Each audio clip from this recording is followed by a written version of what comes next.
हरिओम प्रिय दर्शकों, यदि आपकी कन्या राशि या कन्या लग्न है तो इस वीडियो को पूरी ध्यान से देखिएगा, समझिएगा। इस वीडियो में हम समझने वाले हैं कि इस अगस्त के महीने में 5 अगस्त से ब्रह्मांड में जो बड़ी हलचल होने जा रही है, क्यों हो रही है, और ग्रहों का जो असली खेल शुरू होने वाला है वो क्यों है और इसके पीछे क्या कारण है और इसका प्रभाव आपके ऊपर क्या पड़ेगा, इसे सब हम विस्तार से समझेंगे, उपाय भी जानेंगे और सावधानियां भी समझेंगे। तो सभी जानकारी प्राप्त करने के लिए पूरा वीडियो देखिएगा। और इसमें महत्वपूर्ण ये है कि पहले कारण को समझिए और फिर फल हम समझेंगे, क्योंकि यदि आपने कारण समझ लिया कि जो आपको फल मिलने वाला उसके पीछे क्या ग्रह स्थिति है, क्या कारण है, तो फलादेश समझने में बड़ी आसानी हो जाती है। और ये अगस्त के महीने का राशि फल है, पूरे महीने का।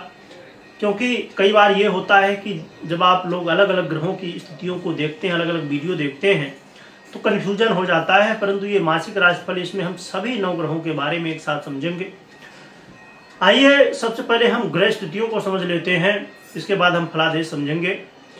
तो ग्रह स्थितियों की बात करें तो सूर्य का परिवर्तन सिंह राशि में होने जा रहा है 16 अगस्त को। और चंद्रमा की बात करें तो 2.25 दिन में अपना परिवर्तन करते ही रहते हैं। और मंगल की बात करें तो मंगल 26 अगस्त को अपना राशि परिवर्तन करेंगे और ये परिवर्तन मिथुन राशि में होगा। ये राशि बुध की राशि है और मंगल का परिवर्तन बुध की राशि में होने वाला है। इसका बड़ा प्रभाव है, क्या प्रभाव पड़ेगा आगे हम समझेंगे। और बुध की बात करें तो बुध राशि परिवर्तन तो नहीं कर रहे हैं, परंतु 5 अगस्त को ये वक्र अवस्था में चले जाएंगे और फिर 11 अगस्त को ये अस्त भी होंगे और फिर वक्री भी होंगे, मार्गी भी होंगे। वक्री तो 5 अगस्त को ही हो जाएंगे, परंतु फिर बाद में मार्गी भी होंगे। तो देखा जाए तो ये बुध का जो परिवर्तन है 2 से 3 बार यहाँ पर स्थितियों में कुछ न कुछ परिवर्तन होने जा रहा है। तो इसका क्या प्रभाव मिलेगा आपको ये समझेंगे, क्योंकि आपके लिए बुध का परिवर्तन बड़ा महत्वपूर्ण हो जाता है, क्योंकि आपके लग्नेश हो जाते हैं, आपके राशि हो जाते हैं, राशि के अधिपति हो जाते हैं। और देवगुरु बृहस्पति की हम बात करें तो देवगुरु बृहस्पति अपना नक्षत्र परिवर्तन करने जा रहे हैं 20 अगस्त को। और शुक्र महाराज 24 अगस्त को अपना राशि परिवर्तन करेंगे और बुध की ही राशि कन्या राशि में प्रवेश कर जाएंगे और आपके लग्न में गोचर करेंगे। और शुक्र के बाद हम शनि की बात करें तो शनि वक्र अवस्था में रह के चरण परिवर्तन करेंगे। राहु केतु का आपने देखा होगा कि जस्ट पिछले महीने ही अपनी स्थितियों में इन्होंने परिवर्तन किया था, नक्षत्र परिवर्तन, चरण परिवर्तन किया था। तो देखा जाए तो 9 के 9 ग्रह अपनी स्थितियों में कुछ न कुछ, कोई चरण परिवर्तन कर रहा है, कोई नक्षत्र परिवर्तन कर रहा है, कोई राशि परिवर्तन कर रहा है, वक्री हो रहा है, मार्गी हो रहा है। तो ब्रह्मांड में 9 के 9 ग्रह अपनी स्थितियों में कुछ न कुछ परिवर्तन अवश्य कर रहे हैं। फलस्वरूप हमारे जीवन में भी इसका प्रभाव, परिवर्तन पड़ेगा। अब क्या प्रभाव पड़ेगा ये समझ लेते हैं। तो हम सबसे पहले जो सबसे महत्वपूर्ण बात है स्वास्थ्य, तो हम स्वास्थ्य की चर्चा कर लेते हैं। तो स्वास्थ्य की हम बात करें तो स्वास्थ्य की स्थिति ठीक है, परंतु 5 अगस्त को वक्री होंगे बुध और फिर अस्त होंगे। तो 11 अगस्त के बाद अस्त जब होंगे तब आपको थोड़ा सा यहाँ पर ध्यान रखना होगा, क्योंकि यदि आप इस समय ध्यान नहीं रखते हैं थोड़ा सा तकलीफें बढ़ सकती हैं। वैसे स्वास्थ्य के लिए अगस्त के पूरे महीने में ही आपको सावधान थोड़ा सा रहना चाहिए, क्योंकि फिर शुक्र भी बाद में आ जाएंगे और नीच की अवस्था में हो जाएंगे। तो स्वास्थ्य का ध्यान थोड़ा रखना चाहिए। परंतु 5 अगस्त तक थोड़ा सी स्थितियां एक बार ठीक कही जाएंगी, बहुत ठीक नहीं पर ठीक, थोड़ा सा सामान्य कह सकते हैं, कही जा सकती हैं। परंतु मोटे रूप से स्वास्थ्य का ध्यान रखना बहुत जरूरी होगा। और हम बात करें विद्यार्थियों की, स्टूडेंट की, तो विद्यार्थियों के लिए स्थितियां बहुत ज्यादा कोई समस्या नहीं है, सामान्य स्थिति रहेगी, जैसा चल रहा था वैसा चलता रहेगा, कोई खास परिवर्तन नहीं हो रहा है। परंतु हाँ, एक बात जरूर है आपको ध्यान में रखना है कि क्योंकि जब लग्नेश कमजोर हो जाते हैं कहीं न कहीं लग्नेश की स्थिति कमजोर होती है, इसका प्रभाव हमारे स्थितियों में बहुत पड़ता है। और सबसे बड़ी बात है कि स्वास्थ्य और मानसिक स्थिति जब कमजोर होती है उसमें समस्याएं आती हैं। तो चाहे विद्यार्थी हो चाहे कोई भी व्यक्ति हो, हर एक व्यक्ति के जीवन में उसका प्रभाव कहीं कहीं देखने को मिलता है। इसलिए आपको अपने लग्नेश को मजबूत करने की आवश्यकता है। आगे हम उपाय भी जाने उन्हें भी कर सकते हैं आप। बस इसमें एक बात जरूर ध्यान रखना है विद्यार्थियों के लिए कि आप सतत प्रयास करते रहिए, यानी कि बार बार आप अपना ध्यान पढ़ाई की तरफ रखिए, यहाँ वहाँ मत लगाइए। हम बात करें लव पार्टनर की, तो लव पार्टनर के लिए स्थितियां बहुत श्रेष्ठ नहीं है। लव पार्टनर को थोड़ा सा यहाँ पर कंफ्यूजन हो सकता है, कोई तीसरा व्यक्ति आपको सलाह दे सकता है और उस सलाह की वजह से आपके जीवन में समस्याएं आ सकती हैं, तो आपको थोड़ा सा सावधान रहना होगा। इसके बाद हम बात करें मैरिज पार्टनर की, दाम्पत्यों की, तो मैरिज लाइफ में आपके देखा जाए तो स्थितियां कहीं ना कहीं ठीक है, कोई खास समस्या तो नहीं है, परंतु हाँ समस्या तब बढ़ेगी जब शुक्र कन्या में आ जाएंगे। मैंने बताया कब क्या कैसे किसका परिवर्तन हो रहा है। तो शुक्र का परिवर्तन जैसे ही कन्या राशि में हो जाएगा वैसे ही यहाँ पर फिर सावधानी आपको बहुत ज्यादा जरूरी हो जाएगी।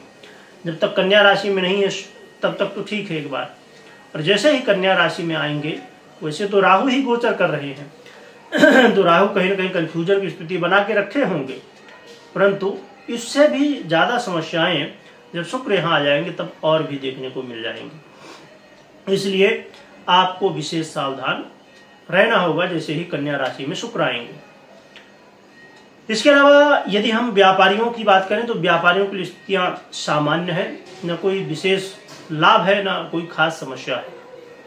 हाँ, एक बात जरूर है यहाँ देखने की बात है कि यदि आप शुक्र से संबंधित व्यापार करते हैं तो आपको 24 अगस्त के बाद सावधान हो जाना होगा अपने व्यापार के लिए, अपने काम के लिए। इसके बाद हम बात कर लेते हैं आपके करियर की। तो करियर की स्थिति देखी जाए तो करियर की स्थिति ठीक कही जाएगी। बाकी जो स्थितियां हैं, और जैसे हमने स्वास्थ्य की बात की, विद्यार्थियों की बात की, हमने व्यापार की बात की, उसके हिसाब से देखा जाए तो जो लोग जॉब कर रहे हैं, कहीं ना कहीं कोई ना कोई काम कर रहे हैं, उनके लिए थोड़ी सी स्थितियां ठीक है। खासकर जब वक्र अवस्था में होंगे बुध, उस समय ज्यादा बेहतर रहेगा। तो वक्र अवस्था में विशेष रूप से आप लाभ ले सकते हैं। और हाँ, ये जरूर है कि इस समय थोड़ा सा आपको मेहनत अधिक करनी होगी, थोड़ा सा आपको संघर्ष करने की आवश्यकता होगी। मेहनत करने की जरूरत बहुत ज्यादा होगी कि आप यदि मेहनत करते हैं ज्यादा से ज्यादा लाभ आप उठा सकेंगे। पर एक अच्छी बात यहाँ पर यह है कि जो लोग विदेश से जुड़े हुए हैं, चाहे व्यापार कर रहे हों आप, चाहे आप जॉब कर रहे हों, किसी भी तरह आप कोई काम कर रहे हैं विदेश से जुड़ के, तो वहां पर आपको लाभ मिल सकता है, वहां पर आपको कुछ न कुछ प्राप्ति हो सकती है। तो देखा जाए तो ये अगस्त का महीना कन्या वालों के लिए बहुत अच्छा नहीं है। इस समय आपको सावधान रहना होगा। आपको इस समय विशेष रूप से सबसे महत्वपूर्ण जो मैंने पहले कहा, स्वास्थ्य का ध्यान रखिए, फिर आगे सब चीजों का भी ध्यान रखिए। तो ये महीना कहीं ना कहीं सावधानियों के साथ बिताने की आवश्यकता है, ना कि डरने की, क्योंकि कोई भी ग्रह आपका कोई नुकसान नहीं करता है। बस हम जो कर्म कर रहे हैं उसका फल देने का जिसका जो काम है वो करते हैं। अपना कर्तव्य वो भी निभा रहे हैं, आप भी अपना कर्तव्य निभाइए। आपको क्या कर्म है वो करिए। यदि आप अपने कर्म को करेंगे तो बिल्कुल आसानी से आगे बढ़ सकते हैं। अब यहाँ पर हम बात कर लेते हैं उपाय क्या करना चाहिए।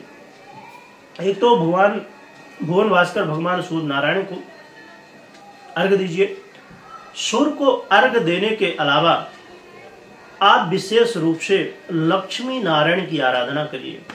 लक्ष्मी नारायण और भगवान गणपति की भी आराधना करिए, जिससे आपके जीवन में जो समस्याएं हैं उनसे बाहर निकलने के लिए भगवान की कृपा से आप निकल पाएंगे, आपको हेल्प मिलेगी।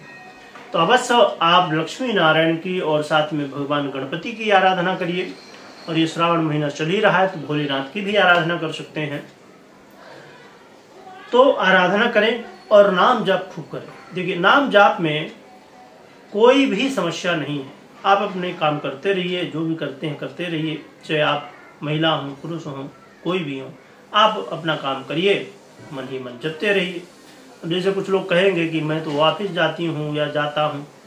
अब ऑफिस जाते हैं या जाती हैं तो आप अपना काम करिए मन मन। अब देखिए, जरूरी थोड़ी कि चिल्ला के बोलना है जय श्री राम, जरूरी थोड़ी है कि हर समय चिल्लाइए अपने ऑफिस में। आप मन ही मन जपते रहिए, जहाँ आवश्यकता हो वहाँ चिल्लाइए, क्योंकि भगवान के नाम लेने में कोई समस्या नहीं है। और यदि कहीं कोई ऐसा ऑफिस है जहाँ पर नाम लेने में रोक है, तो ऐसा ऑफिस मतलब का ही क्या है। तो अपने मन में जपते रहिए। आप यात्रा कर रहे हैं, अपने ऑफिस यदि जाते हैं, तो अब ऑफिस तो जाएंगे तो कुछ समय, आधा घंटा, 10 मिनट, 1 घंटा, 2 घंटा, जो भी हर एक जगह जिसकी जितनी दूरी है, उसमें जो समय बच रहेगा बीच का, देखेंगे लोग मोबाइल में लगे रहते हैं।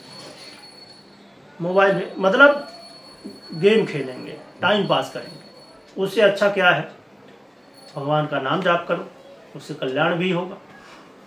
तो इस बात का ध्यान रखिए। और कोई भी महत्वपूर्ण यदि आप निर्णय ले रहे हैं तो पहले अपनी जन्म कुंडली का विश्लेषण करिए, उसके बाद निर्णय लीजिए। तो कुंडली का विश्लेषण करवाइए। तो कमेंट में जय लक्ष्मी नारायण भगवान लिखिएगा। लिखने के साथ खूब स्मरण करिएगा। वीडियो देखने के लिए बहुत बहुत धन्यवाद।